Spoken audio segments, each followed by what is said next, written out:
아멘. 자, 히브리서는요, 총 13장으로 되어 있죠? 네, 13장 되어 있는데, 히브리서 전체적으로 봤을 때, 다른 책도 마찬가지겠지만, 특히 히브리서는 예수 그리스도를 강조하는 책입니다. 다른 책도 마찬가지예요. 성경 66권이 모두 예수님을 강조하죠, 당연히. 근데 특히 히브리서가 예수님을 강조합니다. 왜 강조하냐면은, 매 장마다 강조해요. 예를 들어 1장 같은 경우는 천사들보다 우월하신 예수님을 강조하고, 2장에서는 모세보다 우월하신 예수님을 강조하고, 아담보다 위대하신 예수님을 강조하고, 3장에서는 모세보다 위대하신 예수님 쭉 나가는 거예요. 항상 무엇보다 위대하시다는 거 나오죠. 무엇보다 위대하다, 보다. 그래서 보다란 말이 히브리서에서 아주 핵심 이 단어 중에 하나인데, 예수님은 비교급으로 제시가 돼요. 이상하죠? 왜 최상급이 아니라 비교급일까요? 이거는 최상급보다 한 단계 낮은 비교급이란 말이 아니라 일일이 다 비교해보니 역시 주님이 가장 위대하구나, 그거죠. 근데 가장 위대하신 그분이 제시하는 것이 궁극적으로 뭐냐면 우리를 위해 죽으신 거예요. 희생 제물이 되시고 대제사장이 된 것입니다. 이 부분이 히브리서가 쭉 강조가 되는데, 우리는 히브리서를 하나하나 살펴봄으로써 한 구절 한 구절 그 말씀의 의미들을 살펴보고, 전체 맥락은 예수님의 대제사장이라는 메시지가 전체 맥락 속에 있지만, 그 하나하나에 또 우리가 향상된 계시들도 많이 있고요. 우리 개인에 주시는 말씀, 또 교리적으로 또 깊은 말씀들, 그런 것들이 많이 있습니다. 자, 특히 1장에는요, 뒤에 보겠지만은 구약 성경을 7구절 인용을 했어요. 그 인용을 한 내용 각각이 모두 예수님을 높이는 구절들입니다.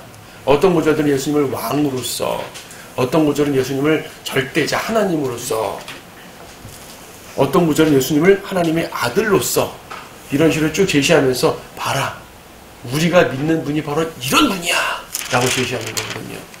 일단 서두에 1장부터 예수님의 위대하심을 딱 선포해 놓고, 자, 그런 분이 이런 일을 우리에게 주셨어라고 말씀하시는 것이지요. 사복음서는 예수님을 다루는 주제는 똑같은데, 사복음서는 그분의 생애에 초점 맞춰 있었다면, 그분의 생애와 또 그분이 직접 전하는 메시지, 설교, 또 그분이 행하신 이적들에 맞춰 있었다면, 히브리서는 예수님, 이미 하늘로 승천하신 하나님 아들 예수님을 전제로 두고 그분이 이런 분이야 라고 설명을 하는 것이에요. 자, 성경에서 우리가 궁극적으로 초점 맞춰야 되는 분이 누구라고요? 예수 그리스도. 우리의 구세주이시기도 하지만은 창조주이시오 심판주이시기도 한 예수 그리스도. 그분께 우리의 모든 초점을 맞춰야 된다 그랬어요. 그런 의미에서 히브리서를 통해 예수님이 이런 분이구나 라고 알 수 있는 것은 매우 중요한 시간 같아요. 초신자가 성경을 쭉 읽게 되죠. 구원받고 성경을 읽게 될 때 결과적으로 어떤 책부터 읽어야 되죠? 창세기부터 무턱대로 읽을 수는 없는 거고, 물론 쭉 통독하면 좋긴 하겠지만 때로는 지겨운 것도 좀 잘 초신자들이 어려운 것도 있잖아요. 그러다 보니까 보통 요한복을 먼저 읽으십시오, 누가복을 먼저 읽으십시오 이렇게 보통 말을 합니다. 또 교리적으로는 로마서를 읽으십시오라고 말을 하기도 하고요. 한편 히브리서를 읽으라고 말하기도 해요. 히브리서는 어려운 구절도 있잖아요. 예, 물론 히브리서는 어려운 구절들도 있습니다. 교리적으로 함정에 빠질 만한 구절들도 몇 개 있어요. 하지만 그런 몇 가지를 제외하면요, 히브리서는 우리 구원론과도 밀접한 책입니다. 특히 예수 그리스도의 보혈, 희생제사, 대제사장, 제물, 무엇보다 단번 속죄, 이 부분이 히브리서만큼 강조된 책이 없기 때문이에요. 그러므로 우리의 구원, 우리의 성장, 또 우리의 주님이신 예수 그리스도 자신, 이 모든 것들을 우리가 제대로 공부하기만 한다면 아주 잘 알 수 있는 내용이 히브리서입니다. 그런 의미에서 히브리서를 공부하게 된 것이 중요하다고 생각하는데요. 여러분들도 그런 마음을 가지시고 말씀 앞에 집중했으면 좋겠습니다. 자, 먼저 히브리서 1장 1절 보면, 전에는 선지자들을 통하여 조상들에게 여러 번에 걸쳐 다양한 방법으로 말씀하신 하나님께서 이 마지막 날들에 그 아들을 통하여 우리에게 말씀하셨으니, 이 아들을 만물의 상속자로 세우시고 또 그를 통하여 그분께서 세상들을 지으셨느니라 라고 말씀하시죠. 자, 전에는 히브리서 기준으로 전에는 구약시대겠죠. 구약시대에는 하나님께서 어떻게 자신을 계시하셨는가? 어떻게 계시하셨었어요? 선지자들을 통해서 계시하셨죠. 선지자들을 통해서 계시하셨습니다. 성경 기록도 선지자들 통해 기록하신 것이니까. 근데요, 이 여러 번에 걸쳐서 다양한 방법으로 나타나셨습니다. 선지자들을 통해 계시하시기도 하고, 때로는 천사들을 통해 직접 나타날 수도 있었죠. 구약에서는요. 눈물을 현현하시기도 하셨고요. 그래서 다양한 방법입니다. 여러 번이란 말은 한 번의 쭉이 아니라 간헐적이란 말이에요. 한 번 나타났다가 또 사라지시고, 또 나타났다 사라지시고, 아브라함 같은 경우는 한 번 나타났다 10년에 한 번 나타나시고 있단 말이죠. 그러니까 우리처럼 매일 주님이 함께 계시는 것이 아니라 뜨문뜨문 나타나시고, 나타날 때마다 메시지를 주시고 우리에게 사는 걸 요구하시고, 이스라엘 민족에게 그런 요구하시면서 하나님을 계시하셨죠. 그렇게 계시하셨는데 이 마지막 날에는 아들을 통하여 확실하게 계시하셨다는 얘기입니다. 여기서 마지막 날이라는 것은 교리적으로 재림과 연관된 말이긴 하지만 1차적으로는 당시에 예수님이 오신 그 당시를 말합니다. 초림 때를 말하는 것이에요. 왜 마지막 날이 초림입니까? 우리 종말론 공부할 때는 마지막 날은 재림이라면서요. 왜 갑자기 초림이죠? 여기 보더라도 마지막 날들에 그의 아들을 통하여, 예수님을 통하여 우리에게 말씀하셨으니, 과거형이잖아요. 아들을 통해, 예수님을 통해 말씀하셨다는 것은 초림 때를 말하는 거예요, 문맥적으로. 근데 초림 때를 마지막 날들이라고 표현한단 말이죠. 이게 좀 우리를 혼란스럽게 하는 부분입니다. 자, 히브리서 참 중요한 부분인 책인데 처음부터 어려운 구절에 꼭 부딪혔어요, 사실은. 이걸 해결하고 넘어가야지 히브리서가 풀립니다. 이걸 해결하지 않고 넘어가면 풀리질 않아요. 분명히 마지막, 라스트, 마지막이란 날은 재림을 말하는 것인데 문맥적으로는 말씀하셨으니, 과거형으로 말하면서 예수님 초림을 말하고 있다는 얘기죠. 자, 생각보다 접근이 어렵진 않습니다. 왜냐하면 마지막이라는 것은요, 구약의 예언이 성취되기까지의 마지막이에요. 자, 예언이란 뭐죠? 아직 이루어지지 않은 걸 계속 말하는 거예요. 곧 될 거야, 곧 될 거야, 이런 일이 벌어질 거야. 이게 예언이죠? 성취는 뭐예요? 그 예언들은 딱 나오는 건 성취죠. 그럼 구약의 예언들은 무엇인가? 구약의 예언이 뭐냐면은 메시아 왕국이에요. 예수님이 이스라엘의 메시아잖아요. 그리스도란 말 자체가 메시아라는 뜻이에요. 그리스도는 헬라어고 메시아는 히브리어이기 때문에 같은 단어입니다. 자, 예수님이 구약의 왕으로 제시되었는데 주님이 왕으로 딱 나타나셔서 이사야라든지 예레미야라든지 에스겔 수많은 선지자들이 예언했던 것처럼 그 위대한 왕국을 딱 건설하셔야 돼요. 그래서 주님은 왕으로 오신 거예요. 그래서 초림 때 예수님이 왕이 되실 수 있었죠. 예수님 왕으로 오셨으니까. 결과적으로는 죽으셨는데 주님 오신 것 자체는 일단 왕으로 오신 거예요. 그래서 왕국을 이루시는 거죠. 그래서 마지막이 되는 것이죠.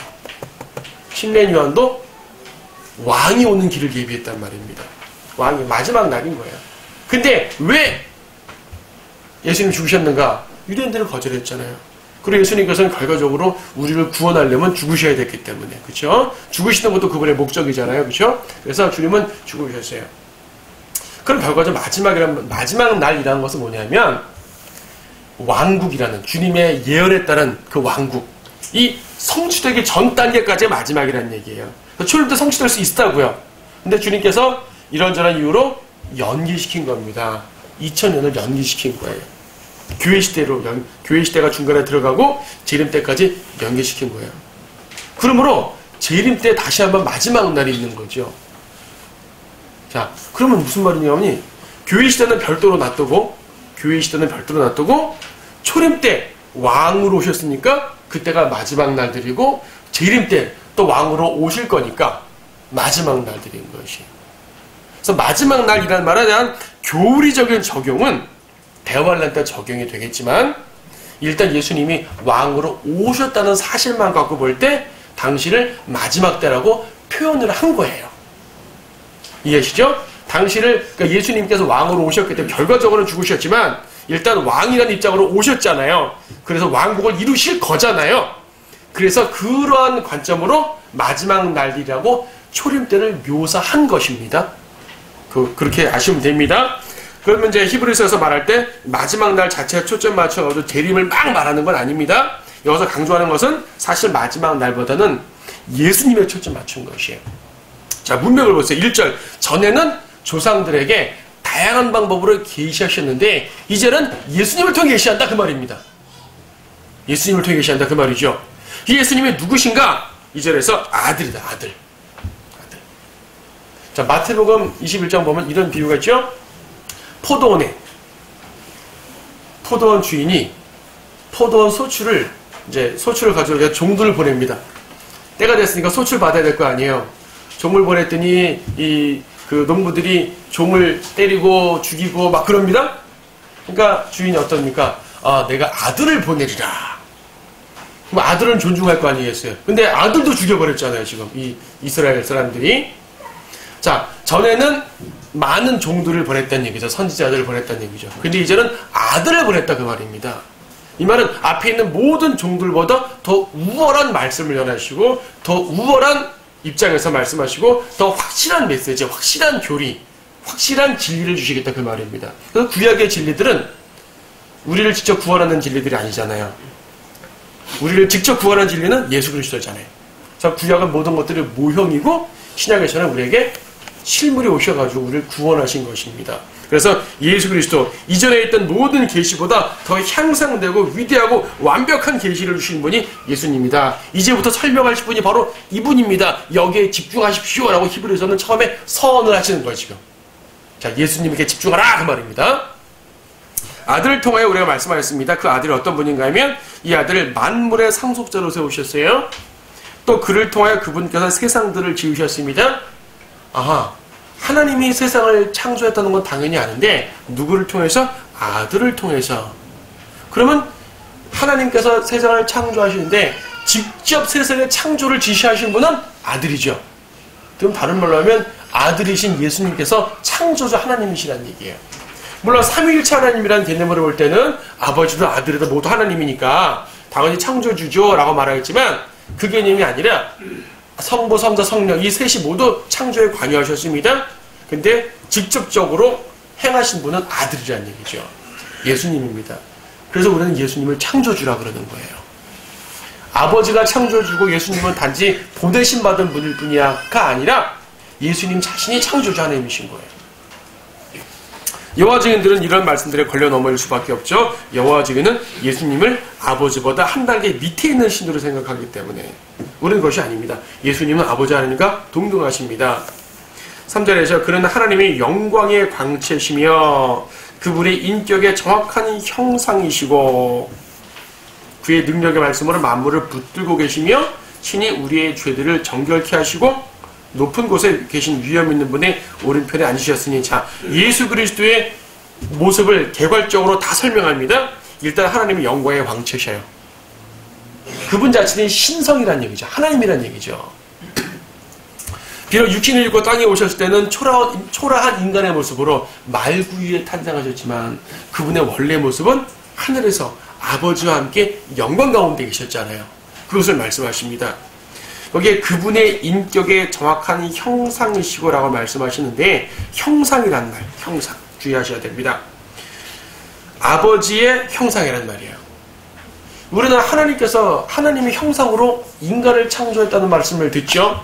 인간을 하나님의 형상으로 창조했습니다. 근데 인간도 하나님의 형상이지만 하나님의 가장 확실한 형상은 누구냐면 예수님이죠. 자, 아담은 하나님의 형상으로 창조되었습니다. 근데 타락했습니다. 육신의 생명은 살아있지만은 영으로는 죽었습니다. 그래서 아담 이후로 태어나는 모든 사람들은 영이 죽은 상태로 태어납니다. 영이 죽은 상태로 태어났다는 얘기는 그 안에 하나님의 형상이 있다는 얘기와 깨졌다는 얘기예요. 깨졌다는 얘기죠. 하나님의 형상이 완전 사라진 건 아닙니다. 하지만은 일단 영이 죽었으니까 깨졌죠. 근데 구원받아요? 구원받으면 영이 살아나죠? 그러면 누구의 형상을 회복합니까? 하나님 형상을 회복합니다. 근데 하나님 형상이 누구라고 했어요, 여기서? 하나님 형상이 누구예요? 예수 그리스도. 그럼 우리는 예수 그리스도의 형상을 담는다는 얘기입니다. 그렇죠. 그래서 우리도 하나님의 아들이 되는 것이에요. 그래서 이제 우리가 구원받아서 하나님의 형상을 회복했다는 말은 하나님의 아들들이 됐다는 말이에요. 그래서 하나님의 아들들이라는 말과 하나님의 아들, 예수님은 하나님의 아들이시고 우리는 하나님의 아들들이잖아요. 생각해 보셔요. 우리가 구원을 받았다고 해서 어떻게 감히 그분과 같은 이름을 씁니까?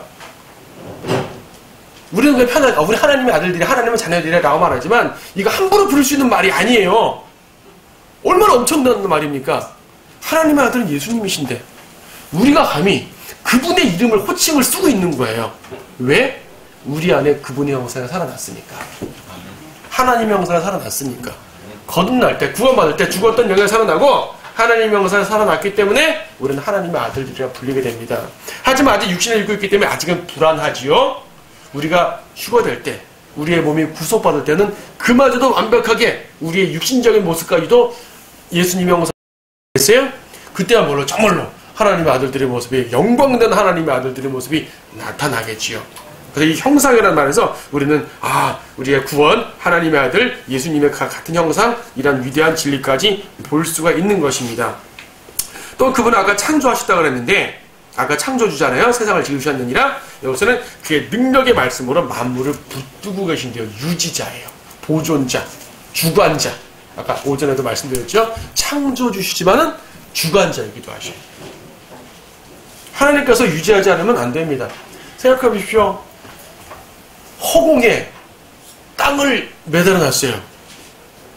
과학자들은 말하죠. 태양이 있고 뭐 이렇게 돌고 중력이 어쩌고 좀 말하죠. 그 태양은 또 왜 거기에 매달려 있죠?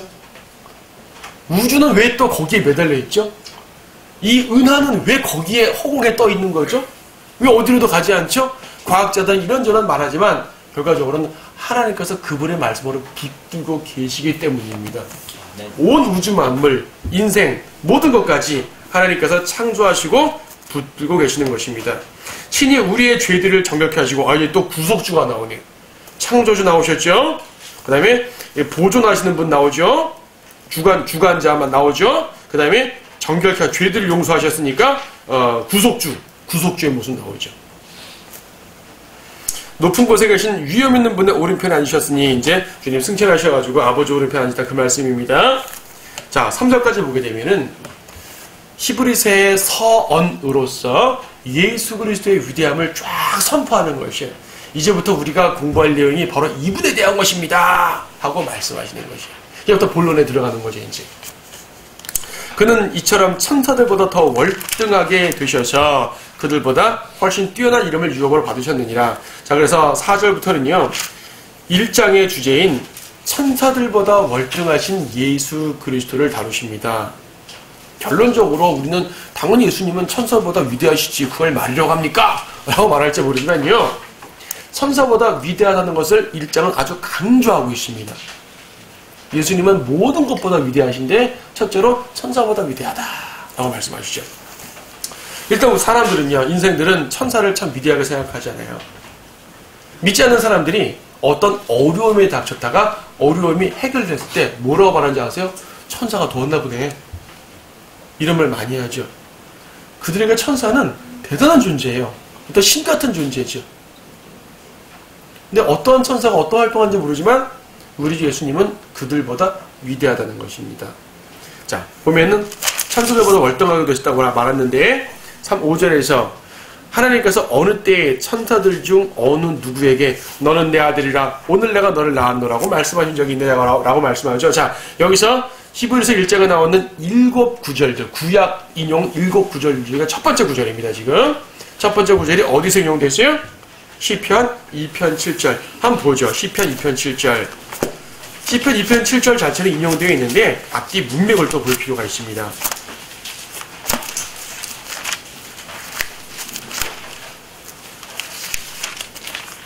시편 2편 7절은 히브리서 인용한 바로 그 구절이고요. 1절부터 보면 어찌하여 이방이 분노하며 백성의 헛된 일을 꾀하는가. 땅의 왕들이 나서고 치리자들을 서로 의논하여 주와 그의 기름 부음 받은 일을 대적하여 말하기를 우리가 그들의 결박을 끊고 그들의 멍에를 벗어버리자 한도다. 이방인들이 연합해서 하나님을 대적하는 장면입니다. 이방인들이 연합해서 하나님을 대적할 때 하나님께서 비웃으셔요. 4절에서 하늘들에 앉으신 분이 웃으실 것이요 주께서 그들을 조롱하시리로다. 감히 너희들이 뭔데 나한테 대적해? 하면서 주님께서는 당연히 그들을 대적자들에게 불쾌하게 화내시겠죠. 그리고 하시는 말씀이 뭐냐면은 6절 내가 나야 거룩한 산 시온 위에 내 왕을 세웠도다. 세상의 모든 왕들이 연합해서 하나님을 대적하는데 내가 왕을 세울 텐데 이 왕 앞에서 너희들은 모두 복종해야 돼. 이 왕이 바로 온 세상을 통치하는 왕이야. 구약에 예언된 다윗의 아들 메시아거든요. 그래가지고요, 그 뒤에 보게 되면은 이제 9절에 내가 그들을 철정으로 깨트린다 그러죠. 완전하게 철권 통치를 하는 것이에요. 철권 통치를 하고 11절 보면 두려움으로 주를 섬기고 떨림으로 즐거워하라. 그 아들에게 입맞추라. 그렇지 않으면 그가 노하실 것이요. 하나님께 이 왕, 새로운 왕 예수 그리스도께 복종하지 않으면은 완전히 멸망한단 말이죠. 아주 위대한 왕이고 무서운 왕입니다. 초림 때는 겸손하신 예수님이지만 기름 때는 무서운 왕이 되는 것이죠. 근데 그분이 바로 그냥 왕이 아니라 하나님의 아들로서 왕이라는 사실이 바로 7절이죠. 왕을 소개하는 장면에서 내가 칙령을 선포하느라 주께서 내게 말씀하시길 너는 내 아들이라 오늘 내가 너를 낳았도다 말씀하시죠.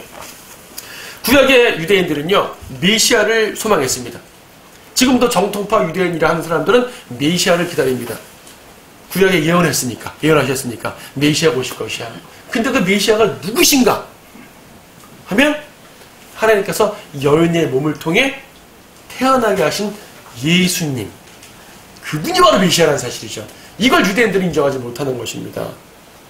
자, 유대인들에게 자, 왕이 온다. 그래요, 왕이 오시군요. 그 왕을 기다립니다. 근데 그 왕이 누굽니까? 하나님께서는 그 왕이 이미 오셨어. 태어나셨잖아. 내 아들이라 말한 그야. 근데 유대인들 아니 그 말고요. 그 사람 말고 우리 왕을 달라 이거죠. 그들은 예수님을 인정하지 않으니까. 그건 왕을 인정할 수가 없습니다. 죽었잖아요. 아닙니다. 그리고 우리의 왕을 주십시오 라고 말하는 것인데 아니야. 내가 보내는 왕은 바로 내 아들인 그 왕이야 라는 거죠. 그 아들. 그런 관점으로 지금 시편 2편을 히브리서에서 인용하셨는데 예수님에게 아들이라는 표현을 썼습니다. 당연히 예수님은 하나님의 아들이시죠. 삼위일체지만 성부, 아버지 하나님, 아들 하나님, 성령 하나님. 한 분이시지만은 그 사역할 때는 서로 떨어져가지고 질서에 따라 순서 이렇게 그 차등이 있는 것이요. 아버지 제일 위에, 아들 그 다음, 성령 밑에 이렇게 이 사역을 할 때는 스스로 질서를 잡으셨어요. 그래서 예수님은 이 땅에 오실 때는 아버지 하나님께 기도도 했잖아요. 같은 분끼리 왜 기도를 해요? 그분을 아버지로 놓고 자기를 아들로 놓으신 거거든요. 이건 사역의 질서상. 하지만 본질은 같으시다는 얘기죠. 자, 어쨌든 아들입니다. 예수님이 아들인 건 다 알아요? 근데 오늘 내가 너를 낳았노라. 언제 낳았어요? 언제 낳았죠? 예수님은 언제부터 아들이실까요? 삼위일체라는 새 인격이란 것은 예전부터 새 인격이시겠지만 구약 때도 새 인격이 계셨으니까. 근데 아들이라고 직접 불림을 받은 건 언제부터일까요? 낳았노라. 낳으니까 아들이죠. 마리아에게서 태어날 때부터 아들이라고 칭호가 되는 것이에요. 그래서 이제 구약에서도 수많은 예언 가운데 예수님을 아들로 제시했지만 그건 예언적으로 말하는 것이고 예수님이 아들로 직접 제시된 것은 동정녀 탄생 때인 거죠. 이것을 오해해가지고 많은 사람들은 예수님이 언제 태어났지? 영원 전 어느 순간부터 태어났다 이거죠. 그래서 영원 전 어느 순간에 아버지가 아들을 낳았다 라고 말합니다. 이게 정확한 여호와증인의 설명인 것이죠. 예수님께서는 원래부터 하나님의 본체시고 또 질서상 새 인격으로 나뉘어 사역을 하셨지만은 내가 널 낳았다 하는 것은 구약 어디에 성경 어디에 영원전에 태어났다는 말이 있습니까? 없습니다. 예수님이 태어났다 라고 말하는 것은 마태복음 2장과 누가복음 2장밖에 없어요. 예수님이 탄생하신 거죠. 성육신이에요. 이걸 우리는 동정녀 탄생 교리라고 그러는데 예수님께서는 남자 없이 여자를 통해 태어나신 거거든요. 남자 없이란 말은 죄를 이어받지 않았다는 말입니다. 죄는 씨를 통해 오기 때문에 아담의 후손, 이브의 후손이라고 죄가 있다 말하지 않잖아요. 아담의 후손이기 때문에 죄가 있는 거라 말하죠. 성경 교리상 그렇습니다. 분명히 죄는 이브가 먼저 졌는데 아담의 후손이기 때문에 죄인이라 말하는 것이지 이브의 후손이라 죄를 졌다 말하지 않아요. 교리적으로 그렇습니다. 그렇다면 죄는 남자로부터 옵니다. 그래서 예수님께서 남자 없이 태어났다는 것은 죄인이 아니라 하나님께서 직접 여인의 뱃속으로 들어가신 것이에요.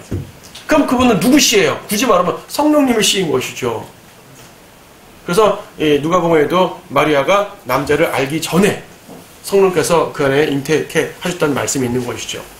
그래서 예수님께서는 그 아들로 딱 제시가 됨으로써 이 사복음서에 있는 모든 사건들, 바리새인들이라든지 모든 사람들에게 아들로 제시되셨을 때 그들을 혼란스럽게 하셨던 것입니다.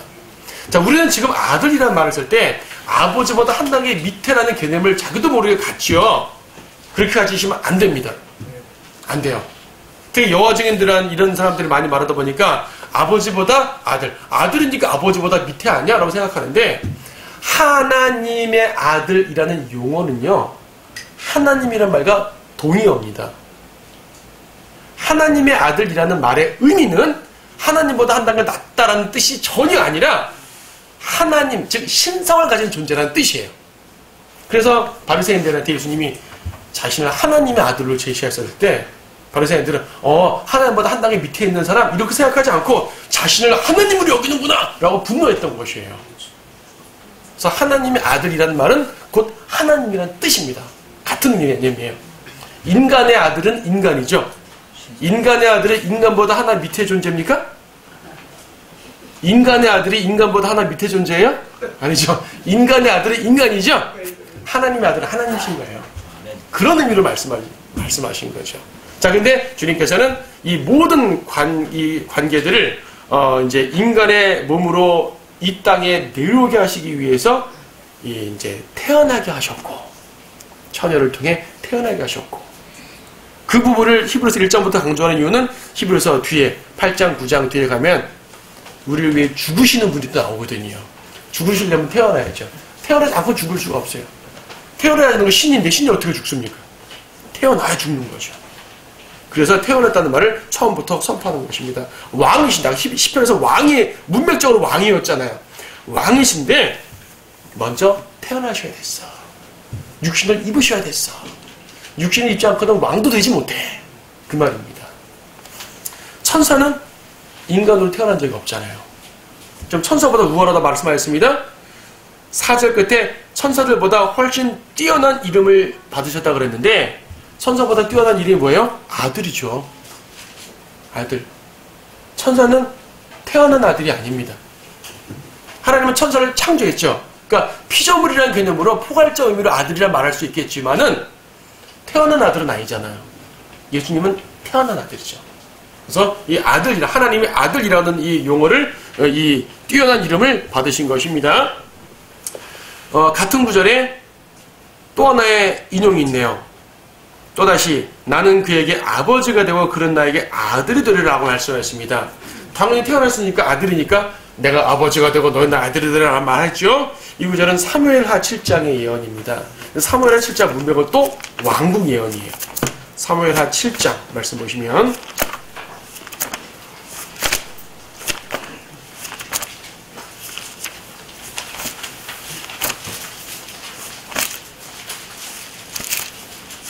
사무엘하 7장 14절 나오죠.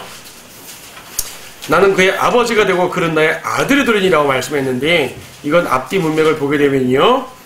바로 뒤에 보죠. 16절 말씀 보면 내 집과 내 왕국이 내 앞에서 영원히 세워지리라. 내 보좌가 영원히 세워지리라 그랬습니다. 다윗에게 주신 약속이에요. 우리 전에 언약들 공부할 때 나왔는데 다윗에게 주신 왕권입니다.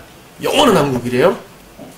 근데 이 영원한 왕국을 말할 때 그 메시아 왕을 지칭할 때 14절 나는 그의 아버지가 되고 그런 나의 아들이 된다라 말합니다. 즉 예수님은 아들로서 왕이신 것이에요. 자, 계속 유대인들을 혼란스럽게 하고 있습니다. 그들은 왕을 주십시오, 왕을 주십시오. 그들은 하늘에서 쫙 구름터가 늘어서 왕이 딱 드는 줄 아셨나 봐요. 근데 내가 너에게 보내줄 왕은 여인에게서 태어나는 아들이야 라고 선포하는 것입니다. 그 아들이 어떻게 왕할 수 있습니까? 왕이라는 얘기예요. 분명히 하나님께서는 왕을 보내셔서 이 땅을 통치하시고 이스라엘을 통치하실 텐데 그 왕이 바로 인간으로 태어나셔야 된다는 거죠. 인간으로 태어나셔야지 우리의 구속주가 될 수도 있고 왕도 될 수가 있는 것이에요. 인간의 육신을 입지 않고는 될 수가 없는 것이죠. 그래서 하나님께서는 인간의 육신을 입을 수밖에 없습니다. 그래서 히브리서에서는 인간으로 태어나신 그분이 바로 하나님이란 말이네? 이걸 먼저 선포하고 있는 것이죠. 6절에서 또다시 그분께서 첫째로 나신 분을 세상으로 데려오실 때 말씀하시기를 하나님의 모든 천사들은 그에게 경배하라고 하셨으며, 자, 여기서는 이제 시편 97편 7절의 인용인데요. 지금 1장의 주제 자체가 천사보다 우월함을 말씀하는 과정이다 보니, 천사보다 우월하신 분이야. 예수님은 천사보다 우월하신 하나님의 아들이야. 그럼 천사는 뭡니까? 천사는 예수님을 수행할 뿐이지 라고 말하는 것이에요. 천사는 예수님을 수행할 뿐입니다. 하나님의 모든 천사들은 그에게 경배하라. 경배하라. 천사들도 신으로 추앙을 받는다고 했습니다. 하여튼 인간이 아닌 모든 존재는 신적 존재잖아요. 일단. 그런데 하나님은 그 모든 신들 위에 하나님이라는 얘기예요. 그래서 신들의 하나님이라는 표현도 나오잖아요. 신명기 10장 거기 보게 되면 신들의 하나님, 즉 모든 만물 중에 인간뿐 아니라 신이라고 불리는 영적 존재들 모든 것 위에 있으신 분이 바로 하나님이십니다. 그래서 천사들은 하나님의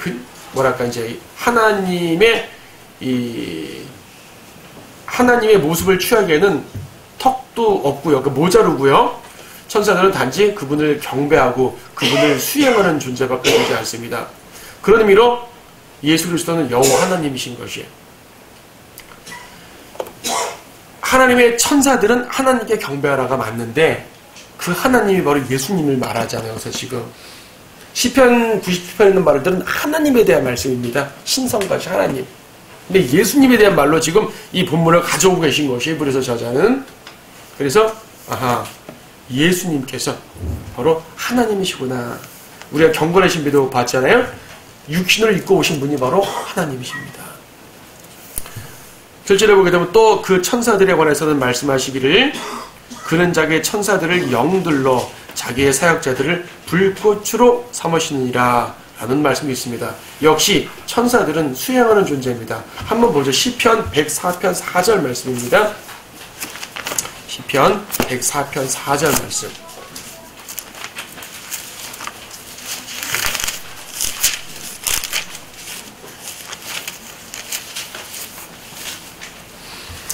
주께서는 주의 천사들을 영들로 주의 사역자들을 불꽃으로 삼으시며 라고 말씀하셨는데, 여기서 사역자들, 인간 사역자들이 아니라 천사들에 대한 다른 표현들입니다. 앞뒤 문맥을 쭉 보게 되면 104편 2절 주께서는 옷으로 가리듯이 자신을 빛으로 덮으시며 하늘들을 휘장같이 펼치시며 물들의 자기 방들의 들보들을 얹으시고 구름으로 자기 병거를 삼으시며 바람의 날개들을 위로 거니시나이다. 5절 땅의 기초들을 놓으사 영원히 없어지지 않게 하셨나이다. 주께서는 옷으로 덮은 것 같이 기품으로 땅을 덮으셨으니 물들이 산들 위에 섰나이다. 하나님의 위엄과 영광을 말씀하시는 것이에요.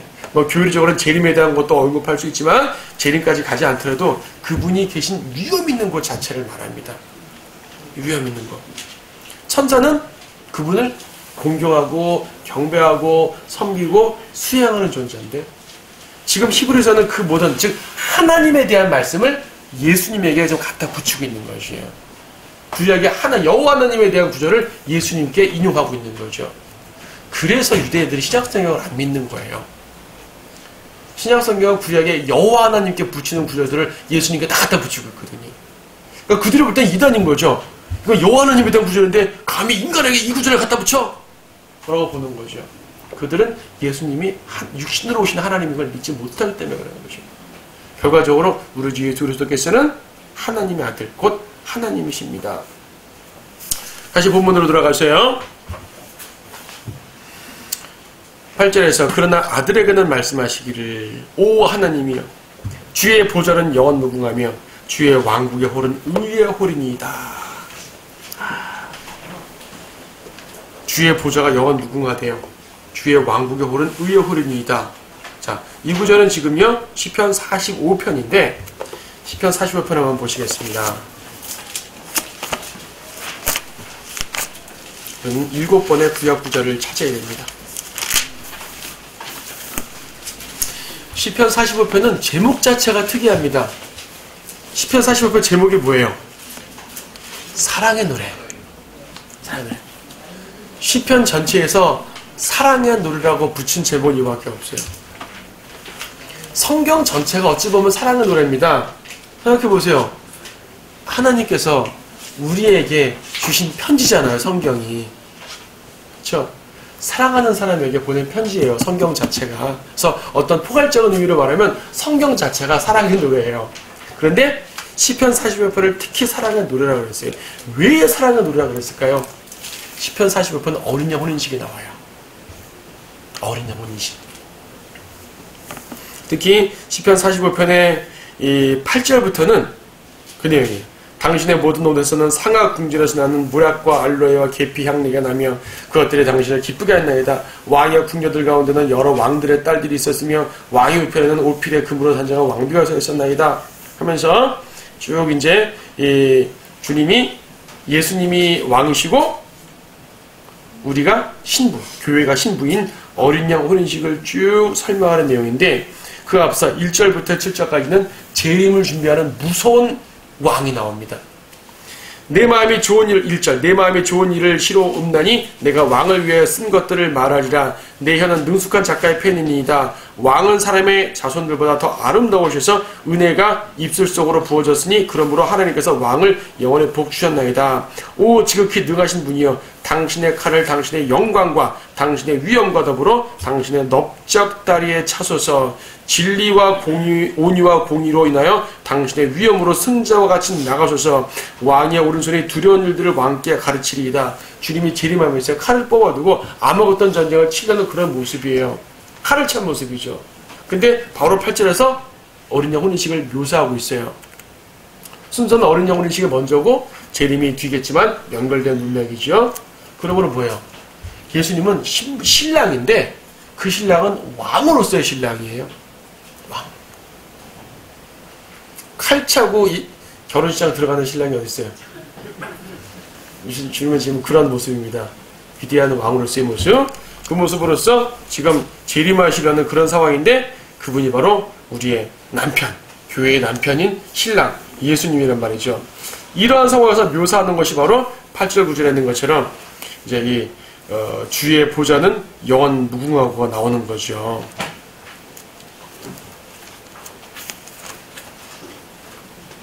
네, 6절에서 그렇죠? 46절에서 오 하나님의 주의 보좌는 영원 무궁하며 주의 왕국의 홀은 의로 홀이니이다. 그러므로 지금 히브리서 1장에서 말씀하시는 주의 보좌는 영원 무궁하며라는 이 말씀은 시편의 문맥으로 볼 때 재림하시는 왕과 연관됩니다. 자, 예수님에 대한 모습을 다 보는 거예요, 지금. 예수님은 이런 분이다, 이런 분이다. 시편에 보면 이런 분이고, 뭐 어디 보면 이런 분이고, 어디 보면 이런 분인데, 바로 이분이 바로 우리의 구세주다라는 걸 말씀하고 있는 것이죠. 사실 우리가요, 구원받을 때, 어떻게 구원받으셨습니까? 아주 간단하게 받으셨을 거예요. 내가 죄인임을 인정하고, 내 죄를 씻으신 예수님을 구주로 영접하니까 구원받은 거죠. 간단합니다.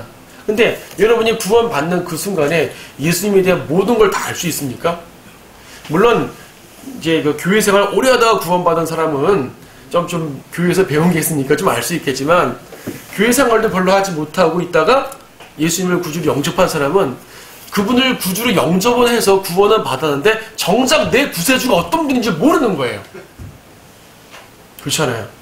예수님에 대한 기본적인 것만 알고 구원받았어요. 일단 그분은 하나님의 아들이시고 나를 구원할 능력이 있으시고 나를 위해 죽으셨으니까 감사합니다. 영접하고 구원받았어요. 근데 구원받고 보니까 나를 구원한 그분이 어떤 분일까 하고 성경을 쫙 보니까 엄청난 분이거든요. 구원 안 받으면 큰일 날 뻔한 거예요. 이런 분을 놓칠 뻔한 거죠. 이런 분을.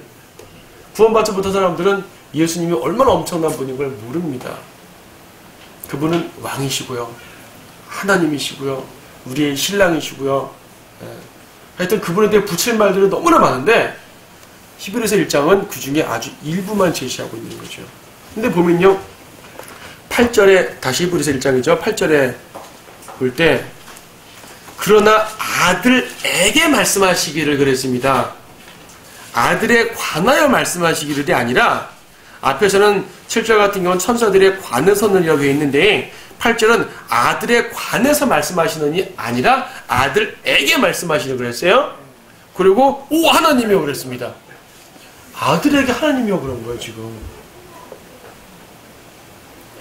오 하나님이요라는 요 말씀, 그렇죠? 시편 45편에 인용되어 있는데 구약에서는 어떤 이제 저자의 글로 썼지만 신약에서 그 말씀의 의미를 가져올 때 아버지께서 아들에게 오 하나님이라고 말하는 것이에요 지금.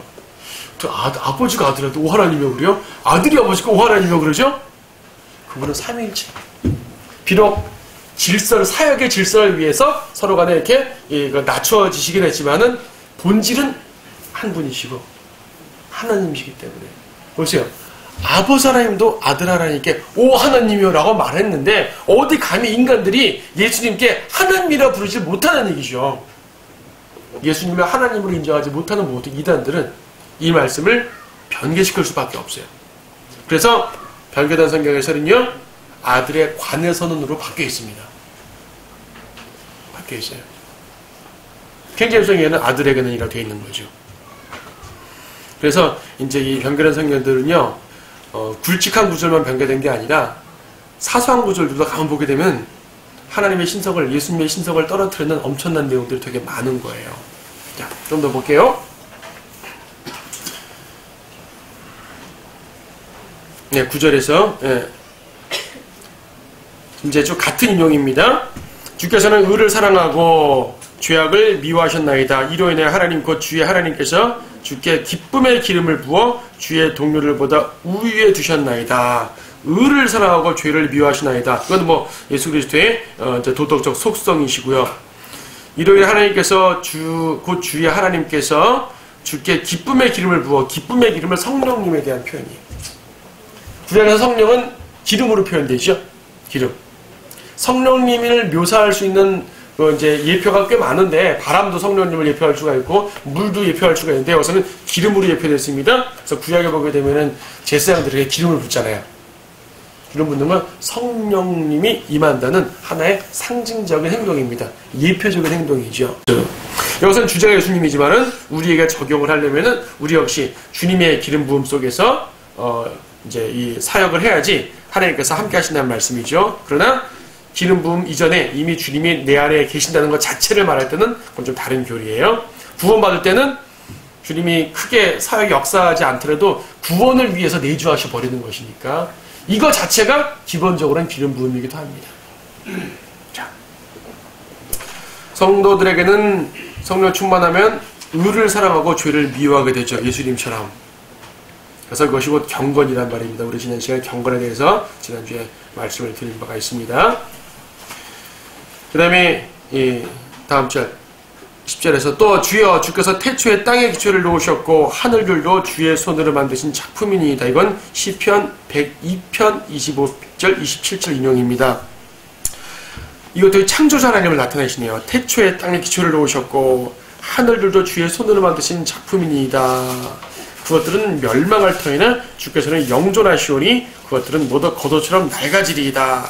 자, 하나님께서 창조주라고 말씀하셨을 때 이 말씀의 의미는요, 하나님은 피조세계와 분리되신다는 말입니다. 즉 하나님께서 세상을 창조하셨지만 하나님이 세상 속에서만 있게 되면은 자기가 그 굴레에 속해 있는 거잖아요. 하나님은 굴레 밖에 있으신 분이에요. 물론 성육신 하심으로써 인간 역사에 개입하시긴 하셨지만 그분의 능력은 그 초월하시는 분이라는 얘기죠. 그러므로 내가 만들었으니까 내가 없앨 수도 있어 그 말입니다. 그래서 11절에 그렇잖아요. 그것들은 멸망할 터이나. 하나님께서 세상을 창조하고 가만 놔두는 분이 아니라 관심을 갖고 있는 분입니다. 어떤 이단들은 이제 이신론이라고 그러죠. 어떤 이단들은 하나님께서 창조하셨다. 하지만 창조하시고 놔둔다. 알아서 돌아가게 놔둔다. 뒤돌아서 계신다는 얘기입니다. 인간 역사에 개입하지 않는 거죠. 하지만 하나님께서 인간 역사에 개입하셔요. 그래서 마음에 안 들면은 심판하십니다. 옳지 않으면 심판하십니다. 그 심판이 너무나 극에 달하게 되면은 멸망시켜버리는 거죠. 개인적 심판 차원이 넘어서 멸망할 터이나 11절 멸망합니다. 근데 어떻게 멸망시키냐면요, 단지 왕국을 멸망시키고 사회를 멸망시키는 차원이 아니라 그것들, 우주 자체를 말하는 것이요. 하늘들 자체, 하늘들을 멸망시킨다. 보통 세상을 멸망시킨다라고 말하면은 세상의 권세를 멸망시킨다는 서로 생각을 할 텐데, 여기서는 그 물리적인 우주 자체를 멸망시킨다는 얘기입니다.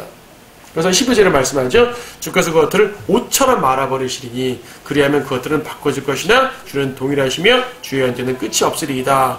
옷처럼 말아버린대요.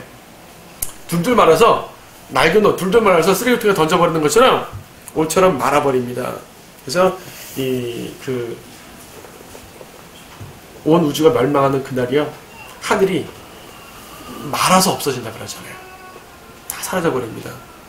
그래서 백보다 심판 때는 딴 거 한 일이 없어요. 백보다 심판 딴 거 한 일이 없어요. 어디서 심판 받죠? 허공에서 심판, 허공에서. 바닥이 없어요.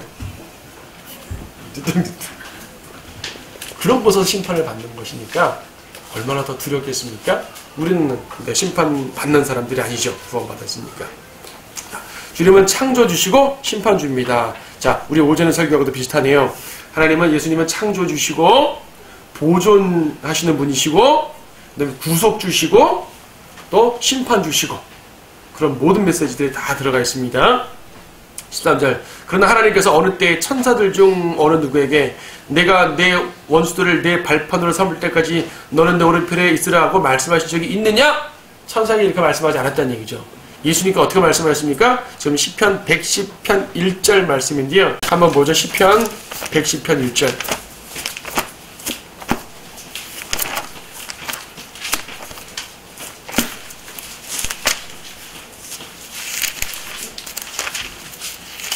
시편 110편 1절에서 내가 내 원수들을 내 발판으로 삼을 때까지 너는 나의 오른편에 앉아있으라고 말씀하셨는데, 이 말씀이 성경에 여러 번 인용되어 있어요.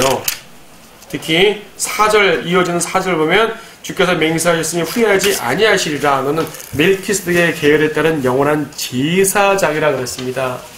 예수님을 왕이며 제사장으로 말하는 문맥이에요. 지금 히브리서 1장을 마무리하면서 예수님을 제사장과 연관된 문맥으로 딱 말씀하심으로써 히브리서의 향후 내용에 이 방향성을 제시해주고 있습니다. 히브리서는 예수님의 제사장을 말하는 책이에요. 예수님의 대제사장 사역을 말하는 것이 히브리서의 전체 주제고, 그 안에서 세부적인 교리들이 다양하게, 어려운 교리들도 나오고 쉬운 교리들도 나오고 파생되는 교리들이 되게 많이 나옵니다만은 큰 줄기는 예수님의 대제사장직입니다. 그때 예수님께서는 재림 때 원수들을 내